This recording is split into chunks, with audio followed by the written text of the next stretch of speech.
Welcome to Willgeo. Let's see how to delete a time clock entry. Click on Reports. Click on Edit Reports.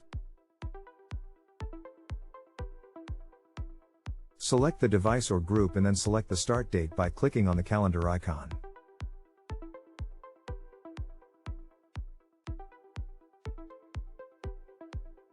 In the same way, you can select the end date.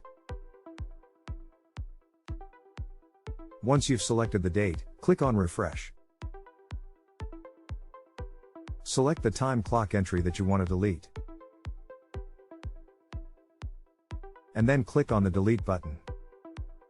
A dialog box to confirm the deletion will pop up. Once you press OK, that time clock entry will be deleted. You can check the updated time clock reports by clicking on Group. Thanks for watching the video.